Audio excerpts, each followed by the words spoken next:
বন্ধুরা, আমরা সহজ ভাষা ধর্মকথায় আগের একটি পুরনো পর্বে আলোচনা করেছিলাম ঈশান কোণে বাথরুম হলে কি সমস্যা হয় এবং সেই বিষয়ে আলোচনা করেছিলাম, রেমেডিও আলোচনা করেছিলাম। অনেক দর্শক বন্ধু সেই ভিডিও দেখেছেন এবং পরবর্তী সময় অনেক প্রশ্ন এসছে, স্যার ঈশান কোণে যদি আমাদের বাথরুম না থেকে রান্নাঘর হয়ে যায় বা আমরা রান্নাঘর করে থাকি তাহলে কি সমস্যা হবে এবং তার কি প্রতিকার বা রেমেডি বাস্তুশাস্ত্র মতে আছে, সেই বিষয়ে আজকে আলোচনা করব। আমি আচার্য ঋত্বিক চক্রবর্তী, সহজ ভাষা ধর্মকথার এই নতুন পর্বে আপনাদের সকলকে জানাই সুস্বাগতম। বন্ধুরা, সহজ ভাষা ধর্মকথায় আমরা জ্যোতিষ, বাস্তু এবং হিন্দু ধর্মশাস্ত্র বিভিন্ন রকম বিষয়গুলো মাঝে মাঝেই তুলে ধরি, যেগুলোর মাধ্যমে আমরা আমাদের প্রাত্যহিক জীবনে বিভিন্ন জটিল সমস্যার সহজ সমাধান হাতের কাছে পেয়ে যাই। যদি আপনারা সেগুলো নিয়মিত পেতে চান, অবশ্যই আপনাদের এই প্রিয় চ্যানেল সহজ ভাষা ধর্মকথাকে সাবস্ক্রাইব করে পাশে থাকা বেল বাটনটা ক্লিক করতে কিন্তু ভুলবেন না। বন্ধুরা, ঈশান কোণ বলতে গেলে আমরা নর্থ ইস্ট অর্থাৎ উত্তর পূর্ব কোণকে বুঝি। এখানে একটা কথা প্রথমেই মনে রাখবেন বন্ধু, আমি আগে অনেকবার বলেছি, উত্তর দিক থেকে আমাদের সমস্ত এনার্জি সাউথে প্রভাবিত হয় অর্থাৎ দক্ষিণ দিকে আসে। এটা ভৌগোলিক দিক থেকে যদি আপনারা দেখেন তাহলেই বুঝতে পারবেন। এবং এই এনার্জি ফ্লোকে কাজে লাগিয়েই কিন্তু আমাদের বাস্তুতে বিভিন্ন রকমের এলিমেন্টগুলোকে আমরা ইনস্টল করি, রাখি। পঞ্চতত্ত্ব নিয়ে বাস্তু তৈরি হয় এবং ঈশান কোণ এই পঞ্চতত্ত্বের মধ্যে জল তত্ত্বকে রিপ্রেজেন্ট করে। ঈশান কোণ হচ্ছে বাস্তু পুরুষের মাথার দিক, তাই এই কোণটা কিন্তু ভগবান শিবকে প্রতিনিধিত্ব করে। গ্রহের দিক থেকে বৃহস্পতি গ্রহের প্রভাব আমরা এই কোণ থেকেই পেয়ে থাকি। কোনোভাবেই যদি এই কোণটা ডিস্টার্বড হয়ে যায়, বন্ধুরা এখানে যদি রান্নাঘর হয়ে যায় তাহলে কি হয়ে গেল, এখানে কিন্তু জলতত্ত্বের জায়গায় অগ্নিতত্ত্ব চলে আসলো এবং আমাদের এই যে এনার্জিটা ফ্লো করছে, এখান থেকে এনার্জি ঢুকছে আমাদের সম্পূর্ণ বাস্তুতে, সম্পূর্ণ বাড়িতে, তাহলে সেই এনার্জিকে কিন্তু ডিস্টার্ব করবে এবং বাড়ির মধ্যে কিন্তু একটা এনার্জি লেস অবস্থা তৈরি হয়ে যাবে। এবং আমি যে বিষয়গুলো বললাম, অর্থাৎ বৃহস্পতি গ্রহ সংক্রান্ত সমস্যা আসতে পারে, বাড়ির প্রত্যেকটা সদস্যের মধ্যেই এটা কিন্তু কাজ করতে শুরু করবে। কি হতে পারে? প্রথম কথা বন্ধুরা, সিদ্ধান্তহীনতা। জীবনে কিছু ভুল সিদ্ধান্ত এই বাড়িতে যারা বসবাস করছে তারা অবশ্যই নেবেন। তার সাথে সাথে শারীরিক দিক থেকে কিছু সমস্যা হবে, যেহেতু এখানে আমরা রান্না বান্না করছি এবং রান্না করে আমরা সেটা গ্রহণ করছি এবং সেখান থেকে আমরা ঊর্জা শক্তি পাবো, তাহলে সেখানেও কিন্তু আমাদের কিছু সমস্যা অবশ্যই আসবে।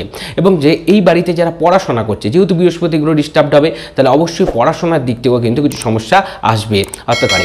কিন্তু এছাড়া হেলথ রিলেটেড সমস্যা যেমন আসবে, মানিটারি সমস্যা আসতে পারে। কেন আসবে? তার কারণ এখানে যেহেতু রান্নাঘর হয়ে গেছে, ঈশান করে যেহেতু রান্নাঘরটা করা হয়েছে, তাহলে দক্ষিণ পূর্ব কোণ অর্থাৎ সাউথ ইস্ট কোণ, যেখানে অগ্নিতত্ত্ব থাকার কথা, সেখানে নিশ্চয়ই রান্নাঘর নেই। তাহলে এই বাড়িতে কিন্তু শুক্র গ্রহ এবং অগ্নিতত্ত্বের দিক থেকে যে সমস্যা সেটাও আসতে শুরু করতে পারে।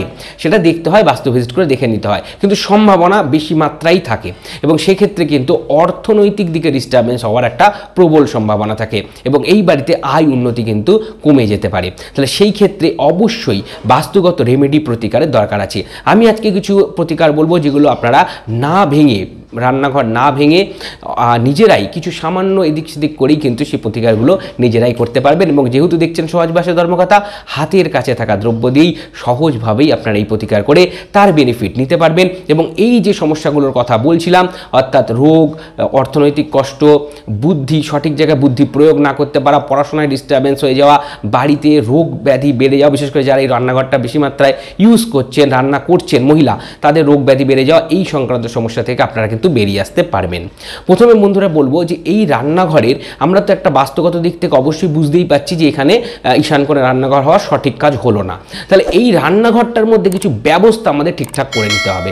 আমি চেষ্টা করব স্ক্রিনে দিয়েও দিতে কিভাবে আপনারা সাজাবেন এখানের পুরো সিকোয়েন্সটা। যেটা সাউথ ইস্ট কোণ, রান্নাঘরের দক্ষিণ পূর্ব কোণ, সেদিকে আমরা গ্যাসের স্টোভকে নিয়ে যাব এবং দক্ষিণ দিকে রাখবো আমরা গ্যাসের যে এখন যে সিলিন্ডারে রান্না হয় সেই সিলিন্ডারটা।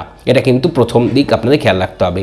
ঠিক একইভাবে উত্তর দিক, এই রান্নাঘরের যেটা উত্তর দিক পড়ছে নর্থ, সেই দিকে আমরা জলের জায়গা রাখবো। অর্থাৎ আপনারা যদি বোতলে জল রাখেন সেটা রাখুন, বা অনেকে অ্যাকোয়াগার্ড ইত্যাদি যে জলের ব্যবস্থা রাখে সেটা রাখুন, বা সিঙ্ক সেটাও কিন্তু আপনার উত্তর দিকে রাখার চেষ্টা করবেন।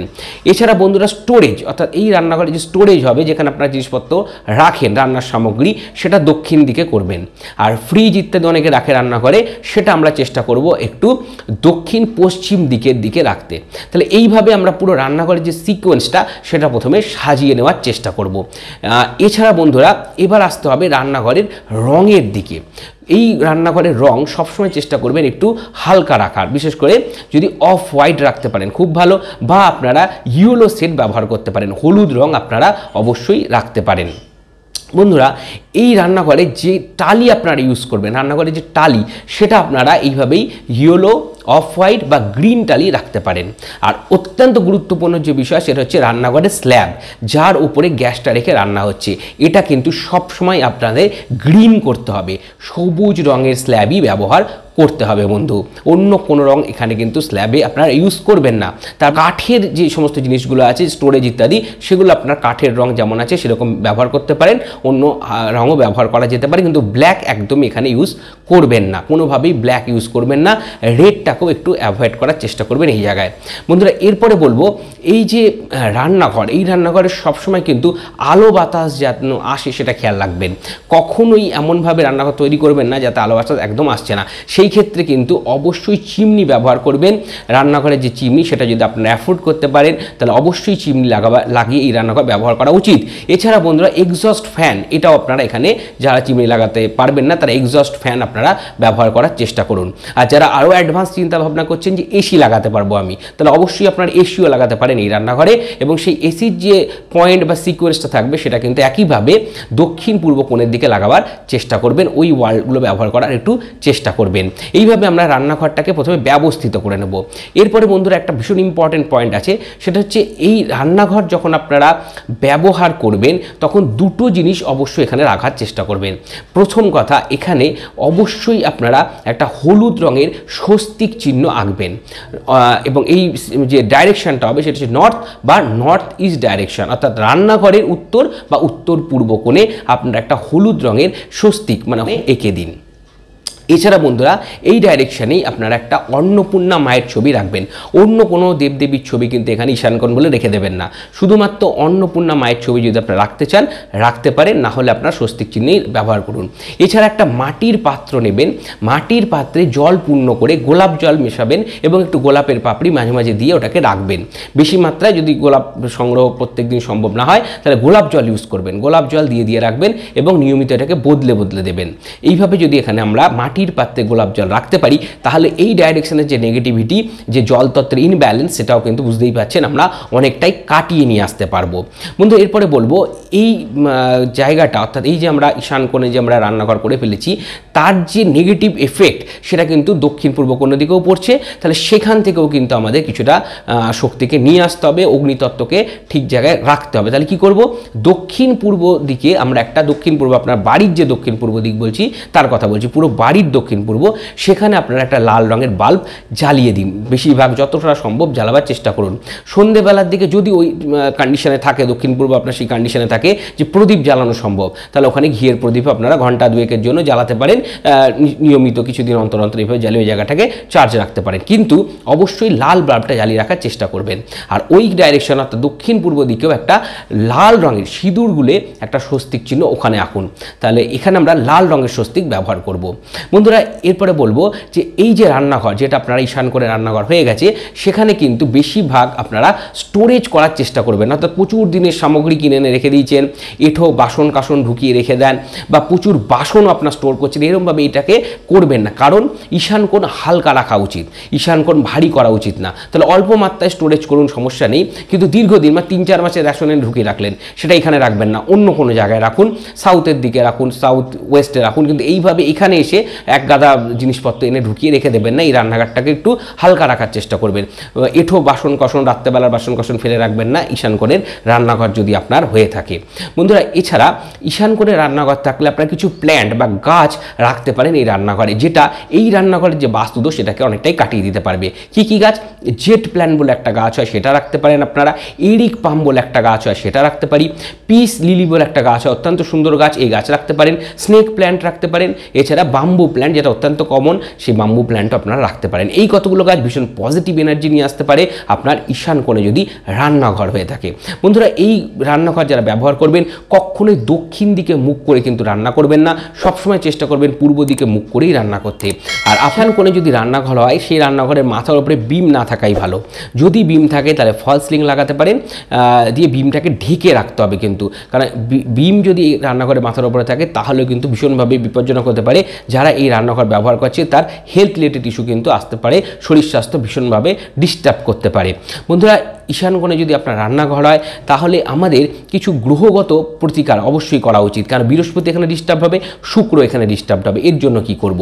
বৃহস্পতি গ্রহকে অত্যন্ত বলশালী হতে পারে দুটো প্রতিকার বলবো। একটা হচ্ছে হলুদ জিনিস বৃহস্পতিবার দিন ঠাকুর মন্দিরে দান করতে শুরু করুন। কাঁঠালি কলা ঠাকুর মন্দিরে দান করুন, ছোলার ডাল ঠাকুর মন্দিরে দান করুন। বৃহস্পতি স্ট্রং হবে, অনেকটাই দোষের যে প্রভাব সেটা আস্তে আস্তে আপনাদের উপর থেকে কাটতে শুরু করবে। এছাড়া বন্ধু ছবি পাওয়া যায় পুরোনো দিনের ঋষিরা যজ্ঞ করছে, হোম যজ্ঞ করছে, এরকম ছবি পাওয়া যায়। সেই ছবি আপনারা বাড়ির দক্ষিণ পূর্ব কোণে লাগিয়ে রেখে দিন। আর বন্ধুরা, কর্পূর ব্যবহার করে আমরা এই দোষকে অনেকটা নিরাময় করতে পারি। রান্নাঘরে হলুদ রঙের কাপড়ে একটুখানি কর্পূর রেখে জড়িয়ে রেখে দিন কোনো একটা কোণা, এবং সময় সময় এটা পরিবর্তন করবেন। এবং অবশ্যই কর্পূর আপনারা রান্নাঘরে ঝালাবেন, রাত্রেবেলা শোয়ার সময় হোক বা যে কোনো একটা নির্দিষ্ট টাইম করে নেবেন, রান্নাঘরে একটু কর্পূর জ্বালাবেন, ঈশান করে রান্নাঘরে কর্পূর জ্বালাবেন এবং সম্পূর্ণ বাড়িতেও আপনারা এই কর্পূর ঘোরাতে পারেন। কিন্তু ঘর মোছার সময় অবশ্যই যে সামুদ্রিক নুন আছে সেই নুন দিয়ে আপনারা ঘরটা মুছবেন, অর্থাৎ রান্নাঘরটা অবশ্যই মুছবেন। আর অবশ্যই এটা বৃহস্পতিবার দিন বাদ দিয়ে করবেন, রাখবেন এবং অবশ্যই পরিষ্কার পরিচ্ছন্নভাবে রান্নাঘরটা ব্যবহার করবেন। অত্যন্ত সহজ সহজ কিছু উপায় বললাম, যার ফলে অনেকটাই দোষ আপনারা এর মাধ্যমে নিরাময় করতে পারবেন। কিন্তু বাস্তব ভিজিট করে যদি নির্দিষ্ট প্রতিকার আপনারা করতে চান তাহলে নিচের যে নাম্বার যাচ্ছে সেই নাম্বারে যোগাযোগ করুন। অবশ্যই বাস্তব ভিজিট করে তার আরও সুনির্দিষ্ট প্রতিকার করে দেওয়া যায়। ঈশান কোণে রান্নাঘর হলে তার কোনো রকম সমস্যা আপনাদের জীবনে প্রভাবিত করতে পারবে না। যদি পর্বটা ভালো লেগে থাকে বন্ধু, তাহলে অবশ্যই একটা লাইক দিয়ে আমাকে উৎসাহিত করুন। আর সহজ ভাষা ধর্মকথা এরকম আরও পর্ব পেতে সহজ ভাষা ধর্মকথাকে সাবস্ক্রাইব করুন। পাশে থাকা বেল বাটনটা ক্লিক করতে কিন্তু ভুলবেন না, যাতে পরবর্তী ভিডিও নোটিফিকেশনগুলো আর মিস না হয়ে যায়। কারণ জটিল সমস্যার সহজ সমাধান সহজ ভাষা ধর্মকথা আপনাদের হাতে নিয়মিত তুলে দেয়। আর বন্ধুরা, আমার একটা ফেসবুক পেজ আছে সহজ ভাষা ধর্মকথা, ওখানে একটা লাইক দিয়ে রাখুন। হিন্দু ধর্মশাস্ত্রের বিভিন্ন বিষয় মন্ত্রতন্ত্র নিয়মিত আলোচনা হয়ে থাকে। সকলে ভালো থাকবেন, সুস্থ থাকবেন, দেখা হবে পরবর্তী পর্বে। নমস্কার।